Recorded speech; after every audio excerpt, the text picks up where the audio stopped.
In this video, we're going to look at a very interesting subject. How can you double your innovation capacity, and in some cases, with no additional costs? A lot of innovation leaders are struggling to increase capacity because they're really looking internally to get more budget. And if they have the budget, then they have to find the people. And sometimes people are difficult to find, especially with the right expertise. And so it brings a question, how can I use my overall ecosystem to increase innovation capacity? So obviously better use the internal ecosystem than to use the external ecosystem. And that's what we're going to look in this video. So you see that there are some steps to do it. First, you have to understand your ecosystem, either internally or externally, and then you will find ways to improve them that we're going to discuss in further video. So let's deep dive into this one.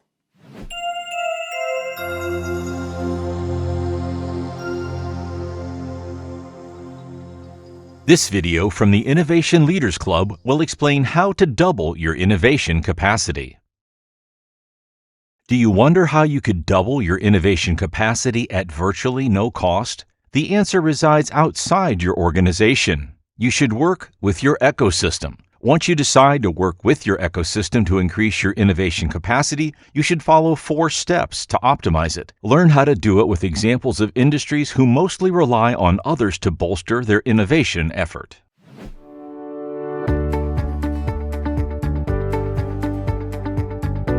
We have developed a 60-page visual guidebook on how to develop an innovation strategy. It is a fully illustrated step-by-step guide to building the foundation of an innovation system. Click the link in the description below to download it for free.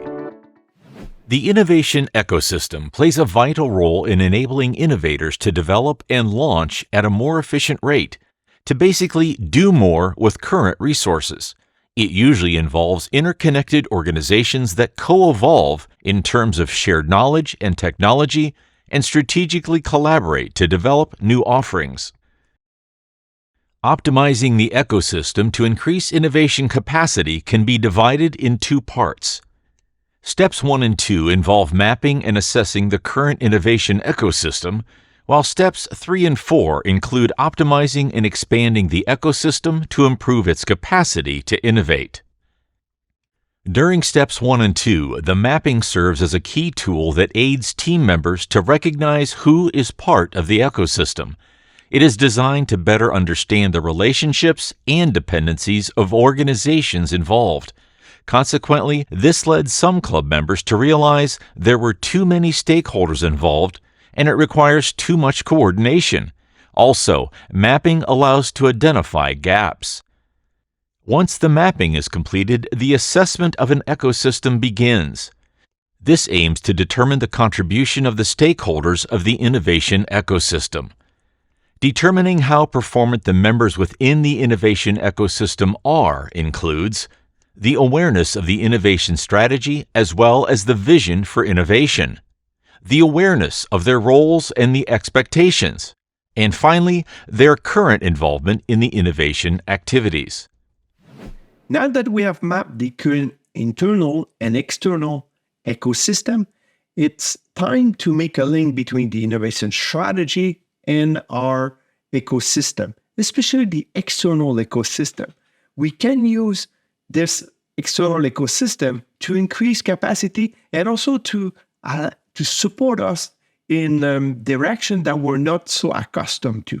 So obviously, some strategic arenas that we're really good at, we probably will be able to support ourselves from internal. But when we get into something which is more innovative for us, which is more different for our organization, then we have to work with others in order to share risk and learn faster. So let's have a look at the link between the strategy and the ecosystem.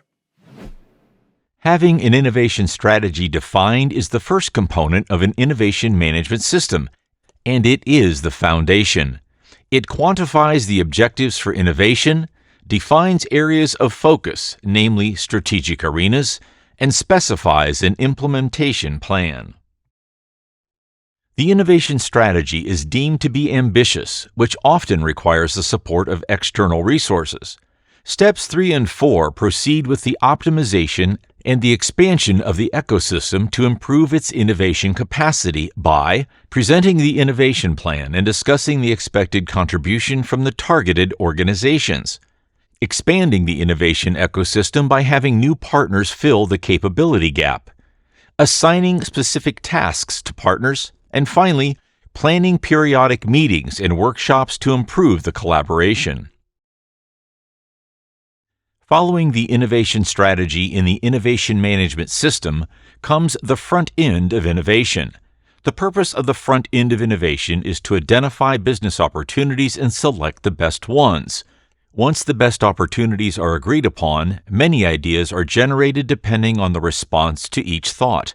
Multiple ideas are then combined and enriched, and from this, concepts are developed and their feasibility is evaluated.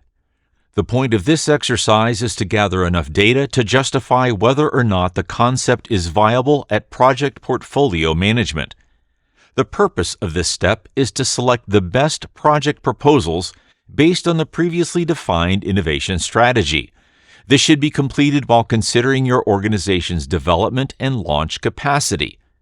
The Innovation Project Portfolio Review aims to maintain a good balance between high and low-risk projects with a central goal of maximizing the value of the investment in innovation activities. Once projects are selected and resources allocated, innovation projects move to the development phase. Ultimately, this is where innovations are developed, tested, and validated by customers. The last component of the innovation management system is the launch phase. It encompasses the commercial and operational launch. It is also where innovation efforts start to be monetized. These linear components are easy to follow and understand, and this is where their strength lies. They're simple to communicate, which makes them ideal for teaching to the rest of your organization. The reality is that an innovation process will need to be repeated in order to achieve your desired results, so making it linear will keep it simple. It is important to highlight that the innovation ecosystem links all of these 5 components. However, the innovation ecosystem will mainly be tackled with the innovation project portfolio management, since this is where the evaluation of the capacity to develop the whole innovation project pipeline and allocation of resources is performed. Then it is possible to evaluate which product or project will be done with members or partners. The extent of the innovation ecosystem that can be leveraged will be determined during this process. Let's discuss multiple sectors that can make very good use of their ecosystem to innovate. They share the risk of innovation investment, but they also share profitability coming from innovation business outcomes. There are some industries that they really use very well their external ecosystem to innovate.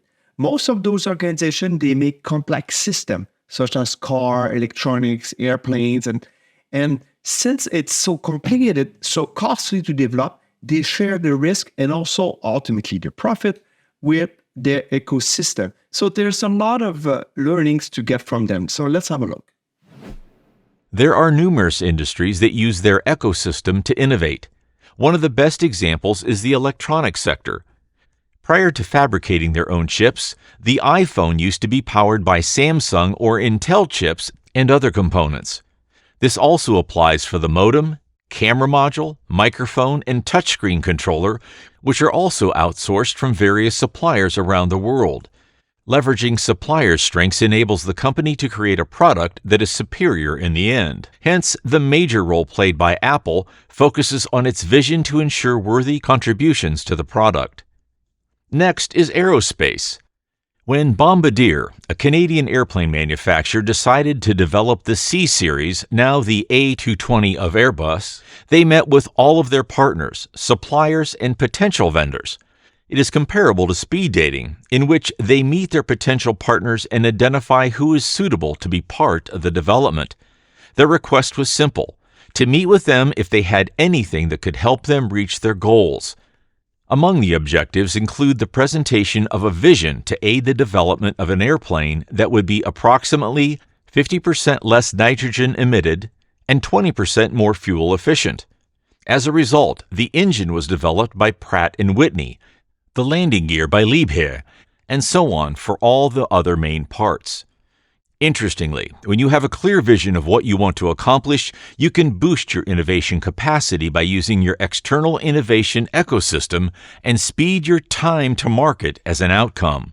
Finally, another sector that uses the ecosystem to innovate is the automobile sector.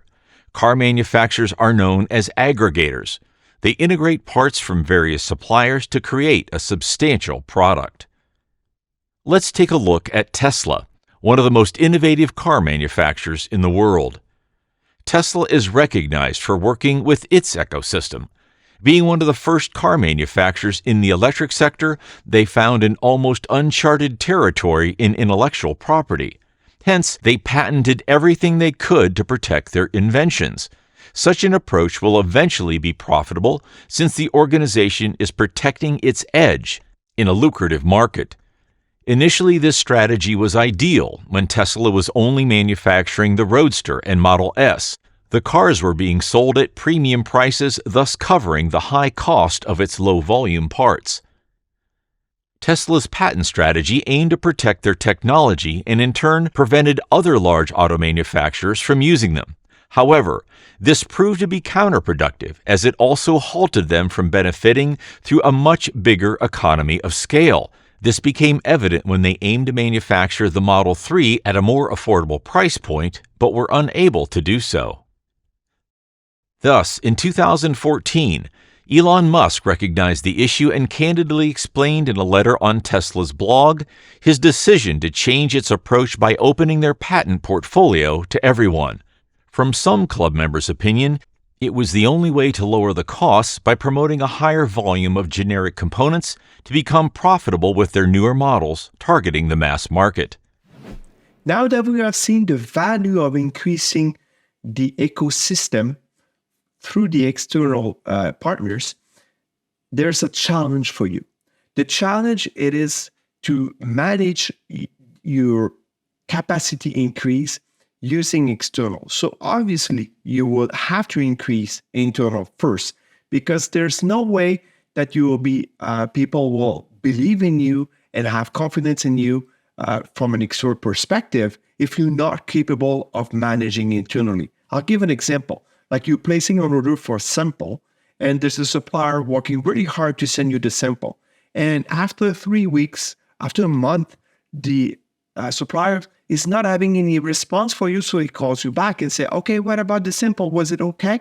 And you say, oh yeah, but we haven't done anything with it yet. And so what would happen next? Next time you're going to call for to this supplier to get a sample, they will not work really fast for you. So if you're fast, if you're efficient, people will know it and they will do the same for you. So you have to make sure you optimize internal ecosystem before optimizing external.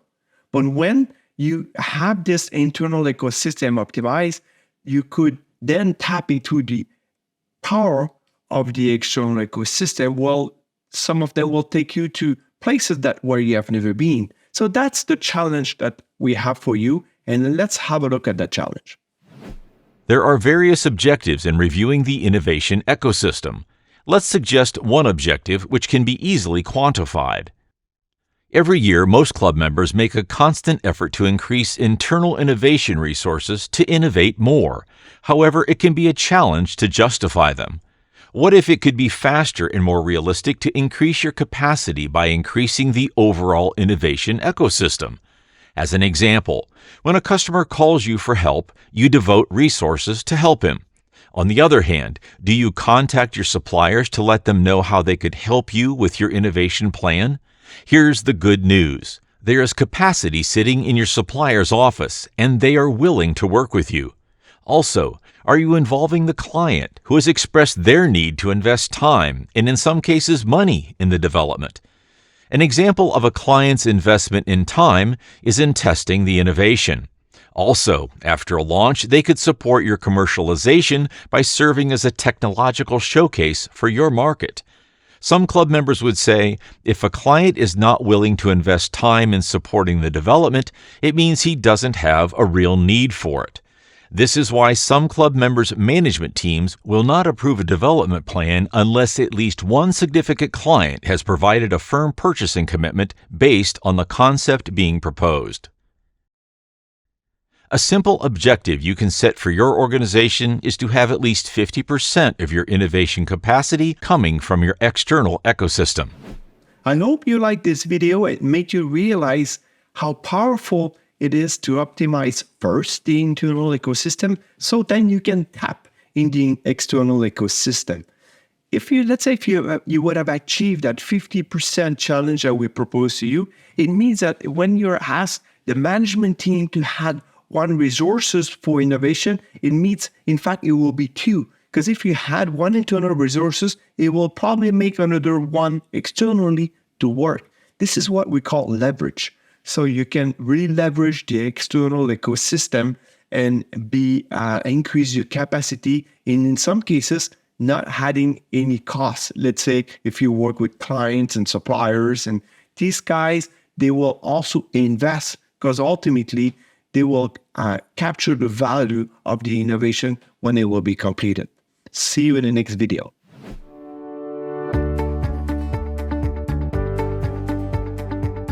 If you haven't already done so, you can get your hands on our popular 60-page visual guidebook for free. Click the link in the description below. Don't hesitate to watch the next video to learn even more about innovation management practices.